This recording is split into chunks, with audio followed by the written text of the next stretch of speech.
வணக்கம் எல்லாருக்கும். என் பேர் பவானி சிவநாதன், மோகேஜ் ஏஜென்ட். உங்கள் எல்லாருக்கும் என்னை ஒரு மோகேஜ் ஏஜென்ட்னு தான் தெரியும். நான் ஒரு கார்டன் எந்தூசியாஸ்டும் தான். இன்றைக்கு இந்த வீடியோவை நாங்கள் எங்களோட கார்டன்கள் தான் எடுக்கிறேன். அதுக்கு ஒரு காரணம் இருக்குது, அது உங்களுக்கு பிறகு சொல்கிறேன். ஒன்டாரியோவில் நீங்கள் வீடு வாங்குறதா இருந்தால் எல்லோரும் நாங்கள் இன்றைக்கி நிறைய டவுன் பேமெண்ட் போட்டு தான் அந்த வீட்டை வாங்கணுமெண்டு. அப்படி இல்லை, இன்ஷூர்ட் மோகேஜோட குறைஞ்ச டவுன் பேமெண்டோடையும் நீங்கள் வீட்டை வாங்கலாம். அதுக்கு உங்களுக்கு ப்ராப்பர் அட்வைஸ் தேவை. எங்களோட கார்டன் பக்கம் வந்தீங்கன்னு சொன்னால், என் ஹஸ்பண்ட் ஒரு beautiful nice garden bed make பண்ணவர் இந்த வருஷம். அதுக்கு அவர் என்ன செய்தோண்டா, இத்தனை பலகை வேணும், இத்தனை கல் வேணும், இவ்வளோ சோயில் வேணுமெண்டு அந்த டைம் லைன் எல்லாத்தையும் ப்ராப்பர்லி ப்ரிப்பேர் பண்ணி தான் செய்தவர். அது பியூட்டிஃபுல்லாக முடிச்சிருக்கிறார். இந்த கார்டன் பெட்டில் தான் நாங்கள் திரும்ப அடுத்தடுத்த வருஷங்களில் எங்களோட கார்டனை செய்ய போகிறோம்.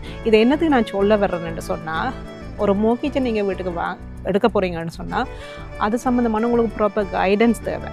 அப்படி உங்களுக்கு ஏதாவது அட்வைஸ் தேவையாக இருந்தானே அல்லது கார்டன் டிப்ஸ் தேவையாக இருந்தானே என்னை அழைக்கும். நன்றி.